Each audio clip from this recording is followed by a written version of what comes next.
You're right that creativity isn't just influenced by magic. It literally is magic. And so it's not just a metaphor. When did you realize that you weren't speaking in poetry, but describing actual reality? Well, first of all, Melissa, thank you so much for having me. I'm so, so thrilled to talk to you. Um, so I have lived the kind of life like a lot of people that, when I was growing up, it was kind of compartmentalized. I felt like I had these different hats. I had my writer hat, I had my witch hat, my podcaster hat, and so on. And then I realized within the last decade or so, particularly when it comes to my spiritual life and my creative life, that I was actually pulling on the same threads and using a lot of the same techniques to generate both ritual and spells as I was when I was generating, essays, books, songs, poems. And so it wasn't just like one lightning bolt moment. It was a gradual process of learning how to integrate the two and realizing that they were essentially the same thing. I'm Melissa Monti, and you're listening to Mind Love. When you say you don't know how magic works, just that it does, isn't that kind of intellectually unsatisfying? How do you reconcile being both analytical but also willing to live in that mystery a little bit? Well, I often refer to myself as a pragmatic witch. I have a very high bullshit meter. Oh, I should have asked if I can curse on your show. Yeah, Great. You can say bullshit. Wonderful. So I really have a low tolerance for a lot of garbage and charlatans and liars. And yet I have had a lifetime of experience of working with witchcraft and finding it to be extremely effective for me, certainly in terms of making my life feel like it's flowing and aligned, but also in terms of how it's helped me increase my creativity. So ultimately, I'm very results driven, and I often say I wouldn't bother with magic if it didn't work for me. But in terms of how it works, I mean, there are so many different theories. Some people think maybe it's a placebo effect. Some people think maybe you're engaging with some kind of quantum physics or maybe even time travel. Like by casting a spell, you're communicating with a future self or a past self. I really don't pretend to know how it works. I just know that it does, or I wouldn't bother. I'm in the same boat. That's one of the things right now, raising kids. I've got a 2-year-old and a 4-year-old, and I keep going back and forth on how I want to bring magic into their life. We often hear about, the magic of childhood, Christmas magic, but then I go back and forth. Like for a long time, really until this year, I was like, I don't think I'm going to do Santa because I feel like it's like this mainstream way of making everything magical. But then you have to say like, but we lied this whole time. And I'm like, but there's so much other magic. Like, do I just ignore that one and then bring out the magic elsewhere? I've kind of decided to do a balance. I don't know exactly how yet, but watching their face light up about the other things I've lied to them about has been so rewarding. Yeah. But there is a lot of magic, and the more you open to it, the more you see it. And so I do kind of think quantum physics proves magic. Like I think science is going to catch up and prove all of the magic, but yeah, if you're not open to it, you don't see it. And maybe that's why they say like, if you don't believe in Tinkerbell, you can't see her. If you don't believe in Santa Claus, he won't come to your home. There's a little thread of truth in all of it. Yeah, I think magic is most useful when we approach it from a space of mythopoiesis. It kind of dwells in this in between space that is metaphorical and poetic. And that's why I think art is one of the most effective ways of having a spiritual experience, whether that's the making of art or the ingesting or experiencing of art. And so for me, when I'm lighting the candles on my altar and I have these different, statues and figurines of certain goddesses that mean something to me, I would understand someone saying like, wait, do you really believe in Artemis, the Greek goddess of the moon? And to that, I would just say, I do, not necessarily in the literal sense that, some giant goddess figure who has, arms and legs and did all the things that the Greek myth said she did, that she exists in that literal way. But in the space of mythopoiesis, she does absolutely exist. There's this idea in magic, and this is getting a little in the weeds, but this idea of an egregore, which is an idea that enough people believe in that it kind of takes on its own consciousness or its own life. And so for me, storytelling is a way that we amplify those kinds of energies. And I just know that this Greek goddess that I've had a relationship with since I was a preteen has been deeply meaningful for me, and that I see signs of her all over the place, and that my life has felt really guided and blessed since having worked with her. So maybe that helps a little, or maybe we're just complicating matters further. I'm not sure. I love that. One of the most profound spiritual understandings I've gained in the last like 15 years is just that the Bible isn't meant to be literal, and that's how religion teaches it. And there's Right. actually a lot of really cool truths in the Bible if you can open up to it a little bit, which the Gnostic Gospels kind of help you do. But even so, like you mentioned how, well, could it be the placebo? Why are we acting like the placebo is this fake thing? You believe something, and so it makes your body do stuff, or or it makes you see stuff. You lean into the reality and it becomes more real for you.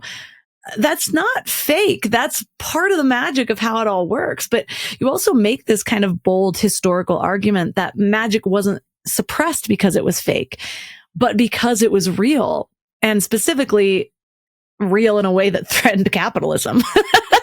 So tell us more about that.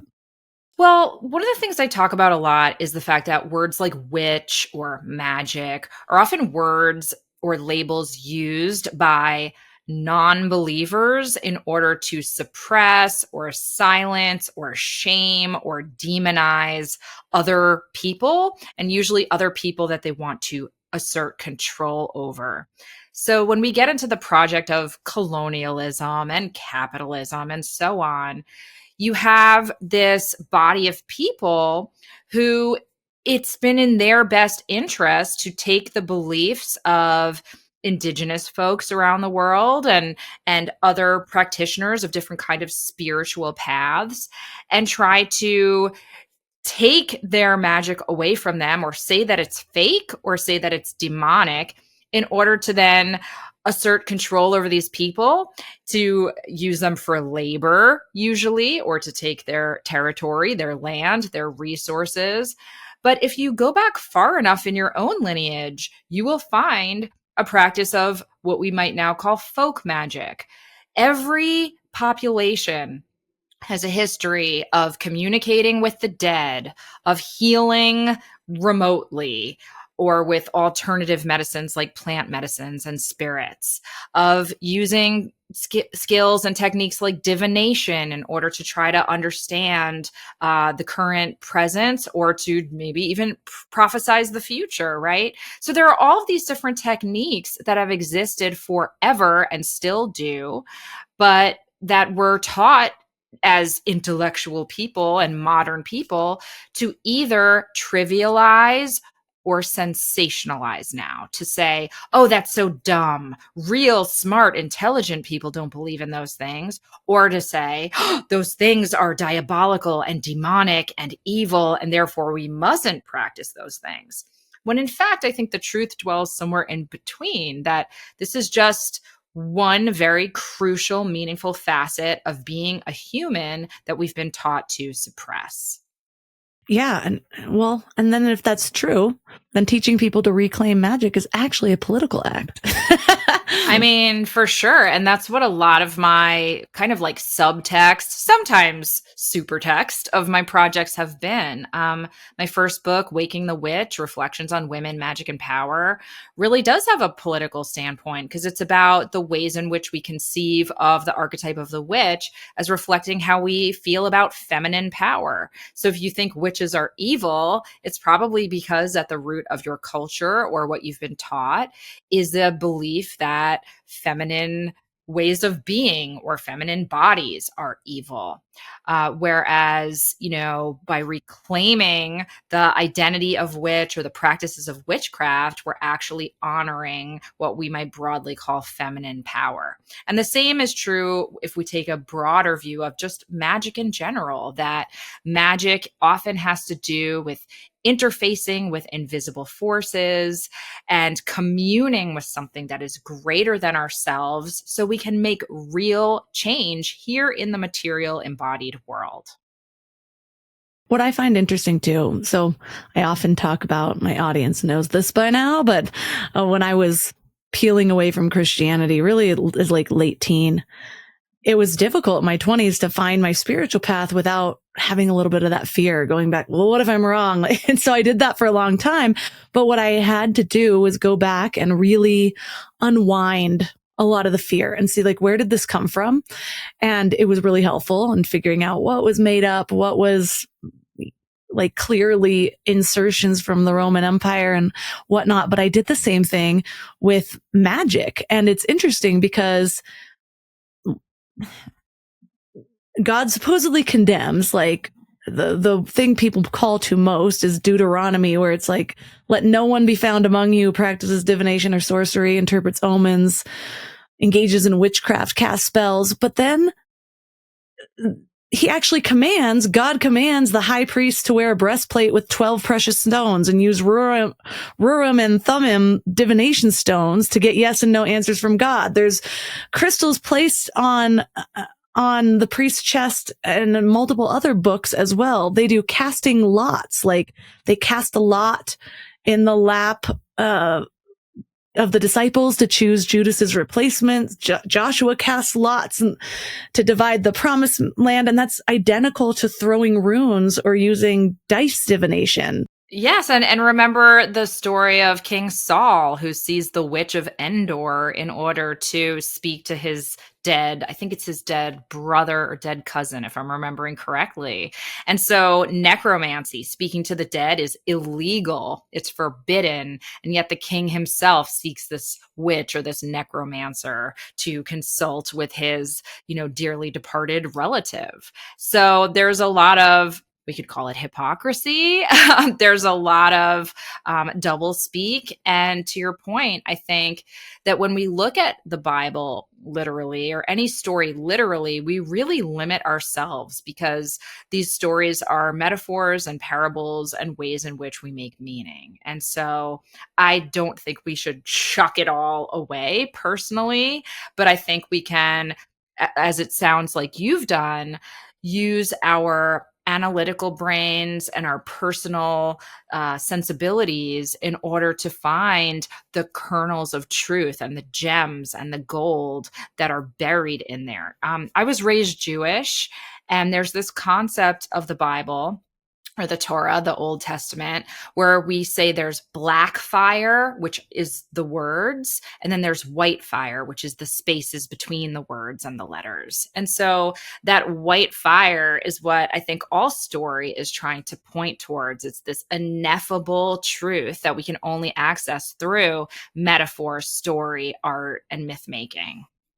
And that's what I'm always teaching, because I teach people how to really harness their stories, whether they're rewriting it for their own, like, propulsion into their perfect future, or even in marketing, because I realized that through my deep dives into really theology and ancient wisdom, but then also by nature of being a marketer, you realize on both sides that it's story that helps people change their behavior. You don't get people through facts and figures. You can't just tell them to quit smoking because it's going to kill you.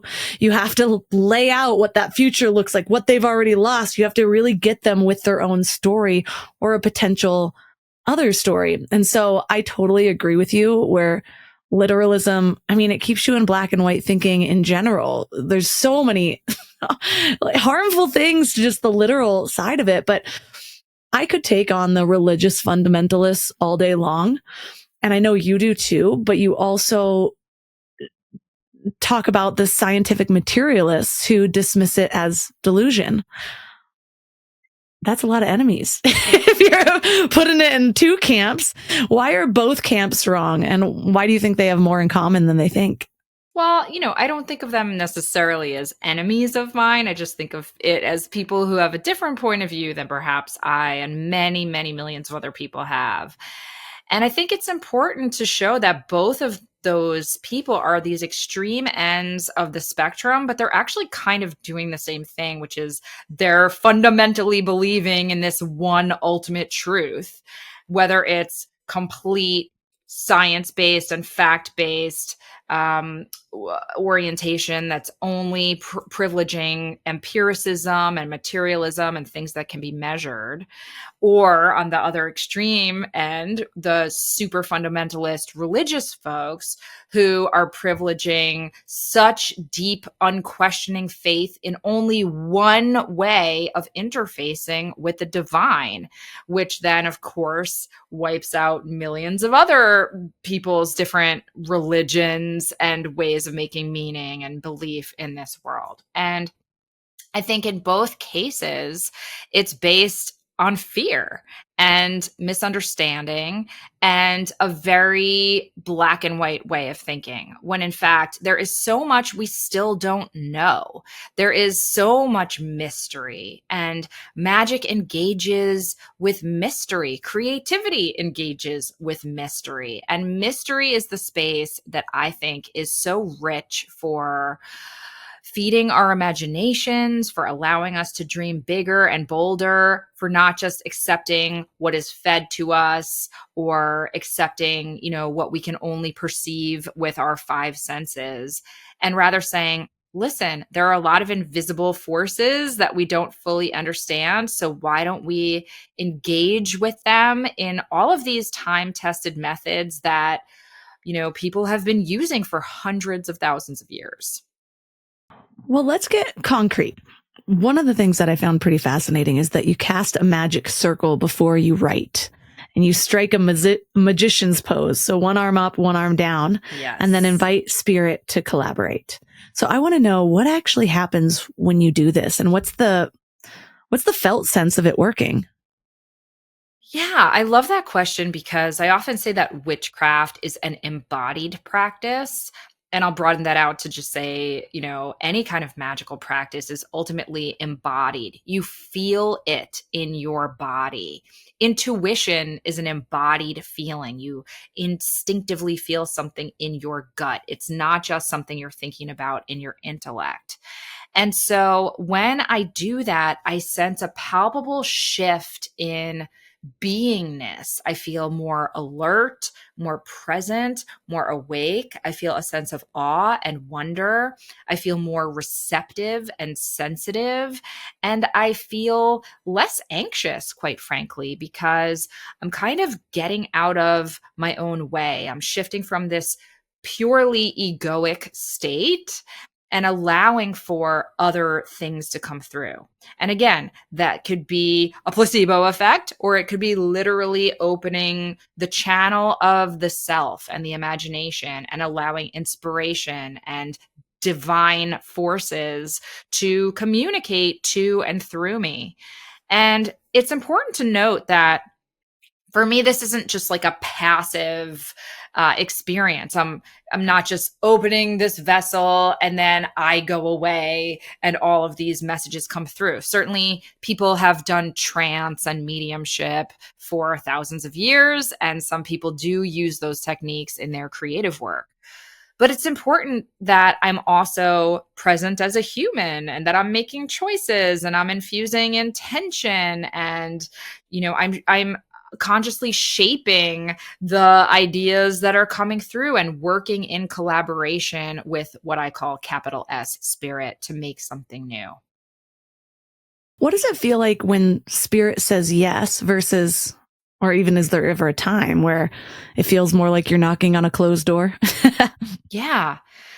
Um and again, this is where language kind of fails us, but I feel like you and I and our listeners know, right? It's like you feel it in your body, a sense of flow, a sense of ease, a sense of um like a I was going to say like a gentle free fall, because you are entering into a state of the unknown, but it's friendly.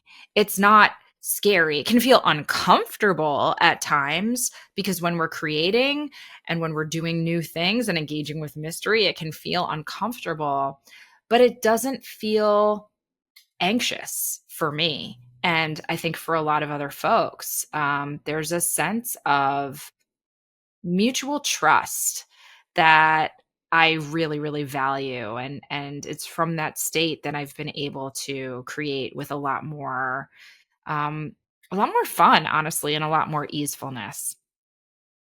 And I feel like even with intuition, I found that that trust builds over time. Whether it's I'm putting the intention out there, I'm asking for guidance, or you do the ritual and the magic shows up, and then something shows up, and then the trust deepens. So now I can really work with my guidance a lot more easily. But what advice do you have for people trying something like this out for the first time? What if somebody tries it and they don't feel anything quantifiable? They don't feel any different, or nothing happens. How would you recommend that they begin to build that trust or lean in a little bit more? I mean, there's so many techniques that I write about in Magic Maker. One of the easiest is to, do something physical in order to represent that bridge that you're building as the creative magician. Um, because I believe that as creatives, as magical folks, the creative process is about being that bridge between realms. That is your job and your role. And we should say this doesn't have to be about literally making art. It can also be being more creative at work, at your day job, or as a parent, or as an activist, right? So, anyhow, if you do something physical, such as lighting a candle before you sit down and work, or I really love to have an altar, and it can be a really simple altar, it can be a tiny little corner of your desk or your window ledge, but this is where special objects are kept. And maybe you keep a candle on there or some incense, maybe some figures of different deities that you connect to. They could be fictional beings from stories. You could put Batman on your altar. Like, I really don't care. But when you interface with it and you do something physical, such as lighting your candle or your incense or giving an offering of water to it, it forges that connection and it helps you enter into this relational state with spirit. And so I would say just try it, and maybe try it a few times, because you might feel a little self conscious or a little blocked the first time you do it. But it really is something that if you enter with a state of curiosity and experimentation, that I guarantee something cool is going to eventually happen. I really loved the sort of comparison you made with the magician card from tarot, because I know a lot of people are familiar with that, but how it's kind of the perfect image of the creative process. The magician has one hand up, receiving divine inspiration, and then the other hand is down, kind of grounding into matter. But then you kind of threw me for a loop, because you also say that you're the potato. So explain the potato. Well, I was just trying to use the metaphor from science class, from physics when you're a kid, where you learn how to make a battery that lights up a little light bulb. And the potato is the connector. It's the thing that allows the currents, the opposite currents, to flow through and close that circuit so that the light will light up. And so I was trying to say in a cheeky way that essentially when you're the magician, you are closing that circuit between realms, between the invisible and the visible, between the mundane and the divine.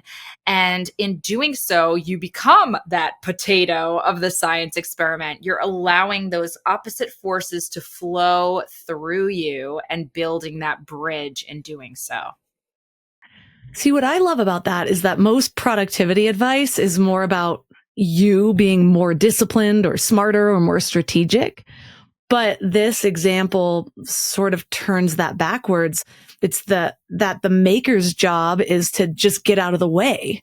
And so can you give us an example though? Because I feel like this is where a lot of people struggle when, like, it took me like 10 years to figure out what a spiritual teacher meant when he said, you need to stop doing and start being. I remember I sat on that for so long. But what happens when you try to force the current versus letting it flow through you?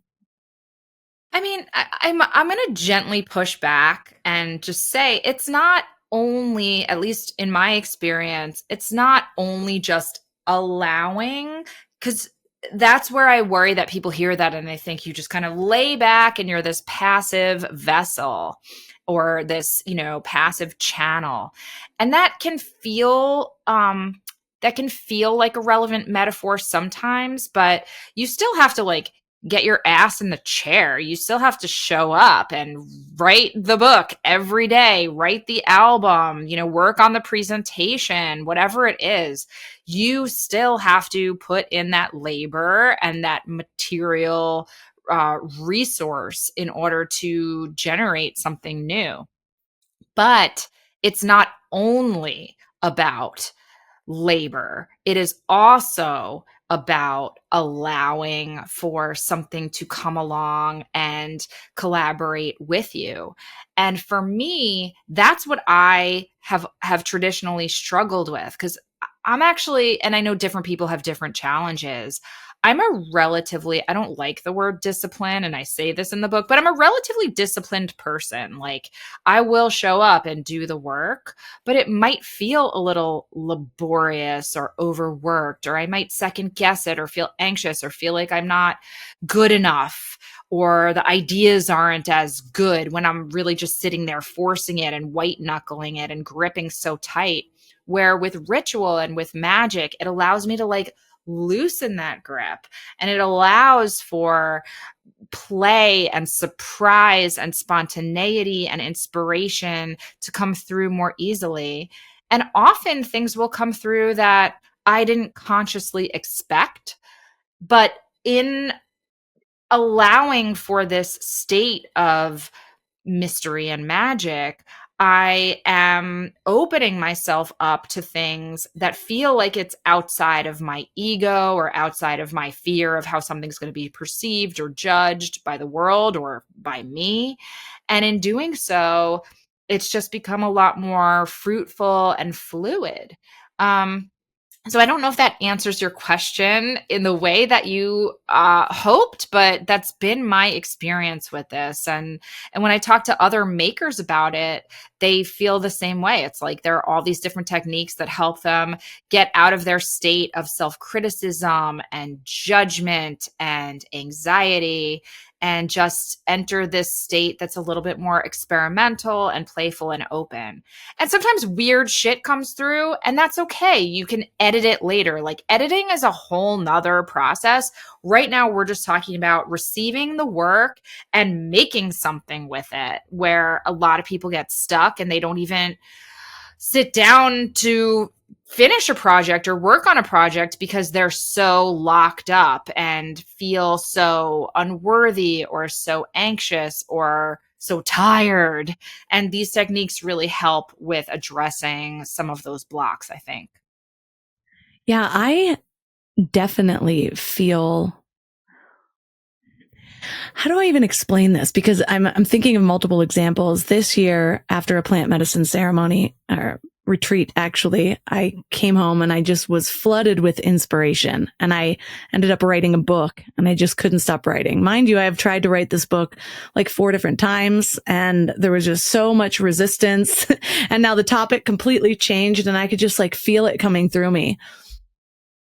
There's also a time where I launched something and everything went really well. Like, I was really inspired by the work, but then it's like every time I'm pushing past a limit, I kind of have a dark night of the soul where I'm like, what am I doing? All the self-sabotage, all the imposter syndrome.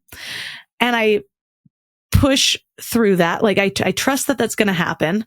Well, I can't even say push through it. It's more like I allow it for a day and then I get back to work. Yes. And also, this year, there was something else I was going to launch, and it was a slightly different flavor of that feeling. Like I could not get myself to be in flow for the creation. I had so much resistance. I had, like it was almost like a feeling of dread, and I ended up pulling back on that, and it felt so much better. And so I have a hard time explaining to people what is the difference between the guidance, which I feel like I was guided this last time, where it's like, okay, no, it's supposed to be something else. And I did that, versus the kind of dark night of the soul, lay on the ground because a piece of me is breaking open so I can become the version of me I'm meant to step into. For me, what you're describing is like these different currents of, I'll just call it electricity, but that's like a clunky word that's too little for what we're talking about. Vibes, whatever we want to call them, this sense of being in certain states that you literally feel in your emotional consciousness, and I think in your body as well. And I've experienced everything you have just described. There have been projects that I really was excited by that seemed to like stall out, or they just didn't get the green light. And in those cases, I sometimes think, okay, maybe that's compost for something else, or maybe that is teaching me that there's elements of this project that I'm excited by, but maybe I'm thinking of it, approaching it not in quite the right way, or maybe the idea is just too young, and in a couple of years down the road it will evolve and develop. So I understand all that. And I also know that feeling of like working on something and just not feeling the fire for it. And in that case, I just feel like, all right, so go to where the fire is. Figure out a way to refascinate yourself. And if that means putting it in a drawer for a while and then following a different trail of fascination, that is fine too. I think that creativity is supposed to make us feel enlivened. And sometimes we can feel like a little bit nervous, or like we're stepping into mystery, or we're like the fool card of the tarot, where it's a leap of faith into the unknown, and it's uncomfortable but also kind of exciting and activating. And that's the feeling we're looking for, that feeling of activation and engagement. And so I just have learned to follow that feeling. And that doesn't mean I feel it every second of the creative process. There are certainly moments where I have to push through. But generally speaking, I still keep that flame lit, or feel that flame that's lit for a project. And I just trust in that. And listen, this is why I write a whole section in this book about demons and our creative demons that show up on our path and thwart us. And sometimes the demon takes the shape of, scarcity, where you feel like I don't have enough time, or I don't have enough money, or someone else is already doing this, and so I can't also do it. Sometimes the demon takes the shape of perfectionism. Sometimes the demon takes the shape of inertia, just feeling totally stuck. But I delve into all these different demons, and I name them, and I take them out into the light, and I share with the reader how I've struggled with some of those creative demons myself, and some techniques that I've learned to push through them so that I don't stop. The demons want us to stop. And to your point, I still have the demons that show up all of the time. It's not like I've slayed them forever and look at me, but now I know to expect them and to allow for them, but also not let them get in my way and prevent me from making the work that I'm meant to make. That makes so much sense. And I feel the same. I think that's this big misconception in the self-development world of people who like get into manifestation, that once things get hard, they're like, I'm not meant to do this. And it's like, you're not going to get very far if that's Correct. how you're approaching your life. So yeah, it's definitely a back and forth. But for me, it's like, if that keeps happening, then it's trying to tell me something. It might not be to stop the project completely. It might just be that I need to rest, or I'm getting burnt out. Yes. But it could eventually be, when you get good at really reading it, like, it's not this. Just stay open to the pivots. But I want to talk about divination. I know that you pull tarot cards for creative guidance, and you practice bibliomancy, so randomly open books for messages. Yes. And I love the fact that Matthew Weiner even used a real tarot reading for a pivotal Mad Men scene. That's really, that's cool. I did not know the backstory behind that. Totally. But it's more than just getting inspiration. This is what you call actual collaborative communications with spirit. So how do you know that you're not just reading meaning into randomness? Again, I just don't care. I mean, there's a whole practice that's called aleatory composition. Aleatory meaning that it's, driven by chance. And so, for example, the composer John Cage, legendary experimental musician, he used to toss I Ching coins, and that would help him compose some of his musical compositions. He has a famous group of compositions called Music for Changes that's all based on his I Ching coins. David Bowie used a program called the Verbicizer, where he would just type in random lyrics, and then he would hit a button and it would scramble the lyrics and spit out a song for him. And so you can argue that these aleatory or chance-based processes are just bullshit and they're random, or you can say it's allowing for spirit to kind of leak through and use whatever tools you give it to communicate to you. I simply just don't care. And for me, the romance and the spirituality of conceiving it as a friendly divine force that is trying to communicate with me, reach me, work with me is just more fruitful and more fun. It's really a worldview thing when it comes down to it. It's like, yeah, the people that are going to argue for randomness are always going to argue for randomness. But when you start to, like I said, lean into the magic, you can't really ignore it anymore. It's so all encompassing. The amount of things that happen where like I'm thinking about something and then like my kid's cartoon will say the exact words and I haven't even heard that word in 3 years. Yes. But it makes me think about the meaning that we give to words. It's like sometimes it's easier to just start from scratch.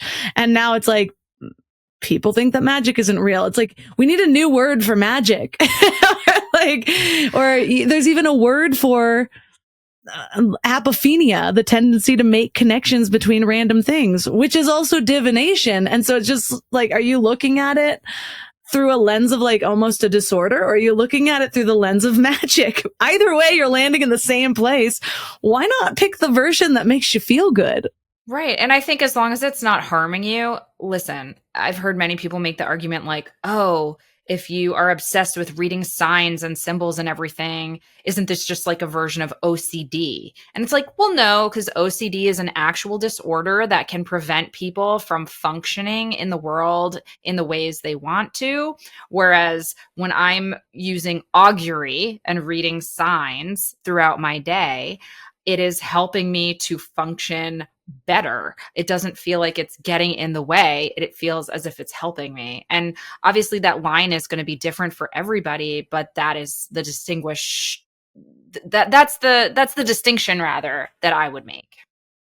So as I've gotten further into just my own spiritual practices, it's interesting the areas I've been guided. And it does feel like for a while I had some questions around, because I'm a conspiracy analyst. And so I'm leaning into one side. I'm like, but wait, why are they doing all this stuff? And they seem pretty evil. They just know the same things that the good people know. And it's just, are you using it for good or evil? Which brought me down to it brought me into kind of it's like mudras are a big thing for that, like the magician's pose that you talk about.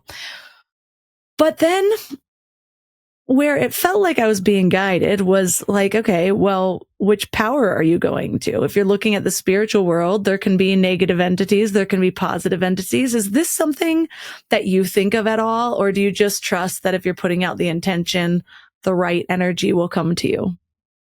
I am definitely in the latter camp. I don't believe that some evil force is going to sneak through me and take over. I think that the ways in which that I engage with magic are very intentional and mindful and responsible. And I have the same kind of relationship with the spirit world that I do with the human world, which is one of hopefully mutual respect and compassion. There's a reason that when I'm calling in circle, for example, and I'm calling in the different elements, I'm not saying, I direct you, I command you, using that kind of language, because I would never talk to a person that way. So I treat the spiritual realm the same way I treat the human realm, which is to approach it with a sense of love and care and mutual respect. Yeah. And for me, I believe in oneness ultimately. Mm-hmm. And so through my lens, yes, there can be negative entities, but it's not any different from the positive entities. It matters of your headspace, your intention. Like, are you falling into the ego, or are you connecting to something higher? Where you are when you're connecting might change your experience. I'm not claiming to know all about it, but that was kind of the guidance I was given when I was asking that question at a specific time, because it also explains to me the idea of demons.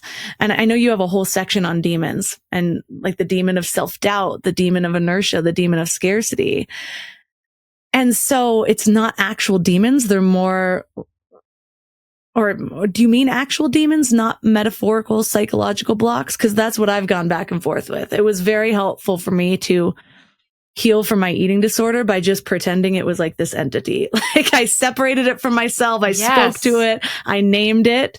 And so that was my demon. And when I feel negative pulls, I think of demon. Even in the Bible, Jesus says to a friend, "Get behind me, Satan." He doesn't think he's actually Satan. It's like, this is where the temptation is pulling. And so that's kind of how I have always viewed the multiple gods. It's like, sometimes it's easier for us to conceptualize it and then thus connect to it when we personify it, because that's how our brain understands. Yes. I mean, just a big yes to everything you just said. I think when we anthropomorphize something or when we name something, it allows us to build a very specific relationship with it. And this is where language is so powerful, because when you name your eating disorder and you talk about it and you bring it into the light, and I imagine that that's helpful, instead of keeping it in this secret place of shame, even to yourself, you name it and you look at it. And maybe for you, like you said, saying, "Oh, that's not even me. That's this separate outside entity." That was a really useful healing concept for you. But I can't sit here and say that one or the other is true. I don't think anybody can. We're talking again in this space of mythopoiesis and, how we build reality through language and image. And so whether or not it's literally this external force, or it is just a part of you and your unconscious or shadow self, I don't know that it really matters. Like, honestly, and maybe it's all the same thing. I think there's so much we don't understand, but I do know that engaging in this kind of way of conceiving it, of giving it a name, of having a relationship with it that's very active, it just seems to be very, very effective for many people. And it certainly has been for me. I also think that people don't realize that trying to understand everything brings it down to the density of your humanness. Yes. I got this in my last plant medicine retreat, where I realized over the last 15 years of dabbling in it, every now and then I would hear this language, and it freaked me out at first. I thought I was losing my mind the first time it happened. Then it happened again. I was like, oh, this just happens when I'm on these types of substances. Anyways, in this moment, a lot more work had been done. I was in a different place, and I remember actually sitting there trying to understand it. I was like, what is that? And I was like trying to be able to speak it. And then I immediately got this hit to take it to the body, like stop filtering it through the mind. And the moment I did that, it started coming out of my mouth. Like I was speaking a language that I had no idea about before. And so with some of these concepts, that's my intention quite often. It's like, no, I don't want to filter it through the human brain because then it's stuck there. It can't expand beyond that. Where else can I bring it? Can I bring it to the heart? Can I bring it to my spirit? Just listening to your own guidance and see how it comes through because it might completely change it for you. I love that so much, Melissa. And kind of what you just said is another version of like the thesis statement of my book, which is you can use the techniques that I write about in the book. You can come up with other ones, but anything we can do, not to abandon our intellect, but to not let it be the be all end all. Not, we don't want our analytical mind to hold the reins of our creativity. It can hold one of the reins, but then, what's our other hand of the magician doing? And I think this space of what we might call irrational, though I don't love that word because it has all of these negative connotations now, but in the pure sense of the word, irrational, right? It's not rational. You're not just using your intellect and your analytical mind. You're using other forms of intelligence, your body consciousness, your spirit, maybe the work of your soul. And that is something that, again, I come back to this notion that like millions of people have been doing this for, thousands and thousands of years. And yes, I believe in evolution and I believe in science. And I believe sometimes we learn things that then discount other modes of belief and being.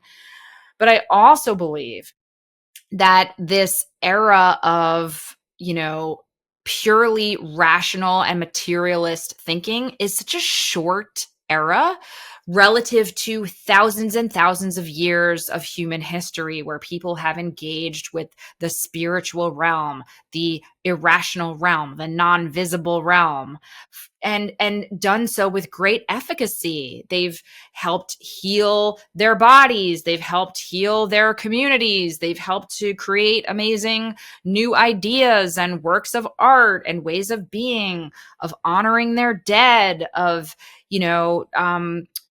trying to engage with a future possibility and dream up new possibilities. Like these have been very, very effective. And so I think when we get stuck in this rationalist mode of being, we have to remember that it's only been a very short amount of time that humans have been thinking those things. And I think there's great improvements that have been made, but there's also been a lot that's lost. And I think right now we're trying to unlearn some of those materialist privileging worldviews, which have shut us off and cut us off from so much deep magic, creativity, and wondrousness. Ugh, I can fall prey to that. It's Black Friday week right now. And oh my gosh, I am more of a materialist this week than I have been all year long. But you teach writing workshops, writing ritual workshops with the occult poet. What's her name? His name is Jonica Stuckey. Jonica Stuckey. And I know that students keep telling you that their creative output just exploded after learning to blend magic with making. Yes. What are some of the things that you teach us? You taught the magician's pose. What else could listeners maybe bring in if they were trying something today? Yeah. I mean, one of the things that Jonica and I talk about in those classes is just about giving yourself permission to ritualize your creativity. So we talked earlier about lighting a candle or incense. There's actually, for me, this album that I listen to a lot of times because it's very talismanic for me. It's just 5 songs. It's this EP by my friend who performs under the name Lycanthia. And for some reason, when I hear this music, it signals to me to like shift into what I call magician mode. So maybe there's a certain album, maybe there's a stone that you hold and you keep, on your desk, and you just kind of connect with it. And that helps you shift into magician mode. So some of it is about preparation and how you ready yourself to enter this new way of being. But then there are techniques such as different kinds of mancies. And when you see that suffix mancy, it just means divination. So cartomancy is divination using cards, such as tarot or oracle cards. Bibliomancy is divination using, books, opening to a random page. So you can use anything to engage with mancy. And so that's one technique that we talk about. We talk about meditation. The great filmmaker David Lynch meditated every day, and he believed that by meditating, he was entering the unified field and connecting to it and allowing for much bigger, deeper ideas to be accessed. So, we go through all different techniques, and we also run through exercises with our students and give them time then to write or draw and see what comes through from these techniques. And it's really mind-blowing to watch this shift happen and watch this sense of delight and excitement and easefulness enter their state of consciousness. And see, I'm obsessed with finding those through lines where I'm like, oh, this looks like that. This looks like that. Look, Yes. This book in the Bible is using magic, whatever it is. But I'm reminded of an episode I did years ago with an NLP hypnotist, and his tips for getting into flow are so similar to your ritualizing. He has a specific pressure point. He said you can kind of pick your own, and he'll sit down, light the same candle or scent, have a song. It's like Pavlov's dogs. You train your brain to where now you don't have to sit there and convince yourself.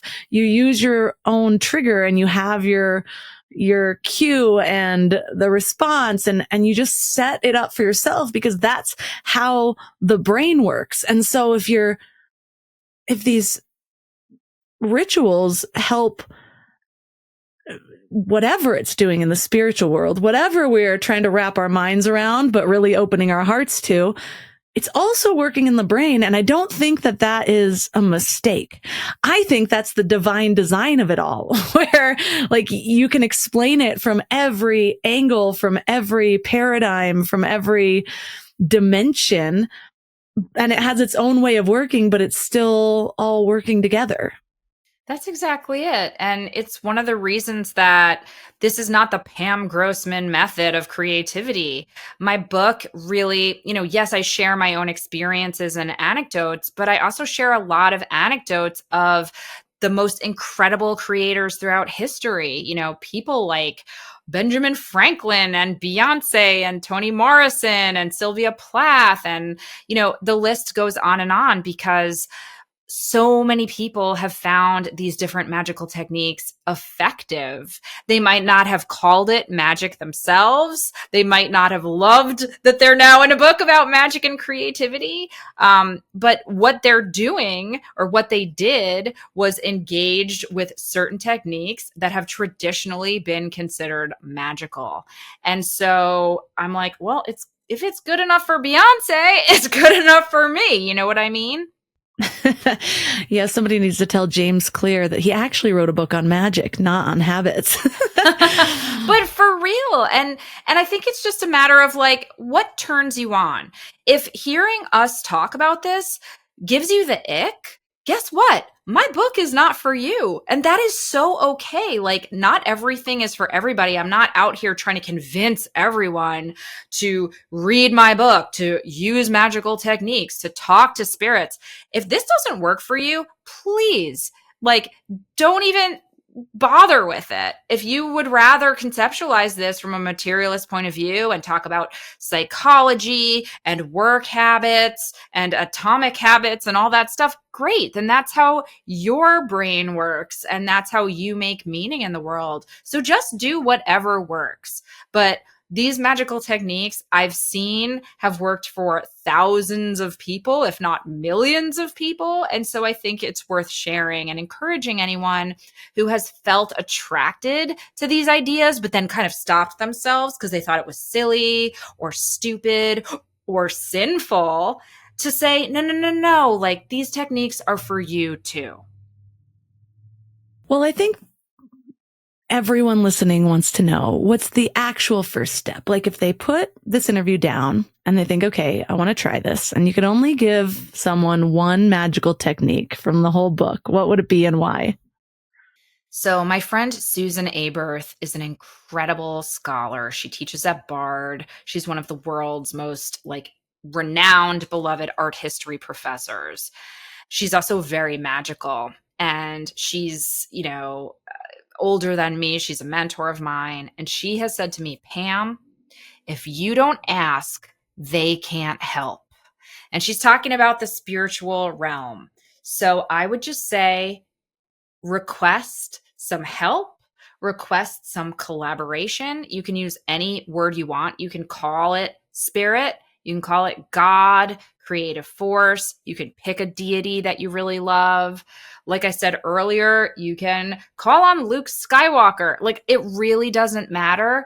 But by calling out to this spirit, it can be an ancestor. I love calling to my grandmothers in particular for help from the other side. But use a name for it and call out to it and just ask it to help you with a creative project that you're working on and see what happens. Well, for listeners that are resonating, want to get their hands on your book, want to learn how else to work with you, where's the best place to connect? Sure. I have a website, pamgrossman.com, and that'll lead you to everything that I do. The book is called Magic Maker, The Enchanted Path to Creativity. It's available wherever books are sold. Of course, I encourage you to go to your local indie or go to bookshop.org, but truly anywhere you care to track it down or at your local library is so, so appreciated and welcome. And then I have a podcast called The Witch Wave, where I interview the world's most incredible, creative, magical people. And so I would love to have you try to listen to an episode and see if you dig it. I would absolutely love to share my magic with you all. Want to work through this week's Mind Love Challenge with others? The Mind Love Collective is a free community with monthly themed calls, weekly challenge accountability, and real support throughout the year. So join us at mindlove.com/join. Thanks for giving your mind a little love today, and I'll see you next week.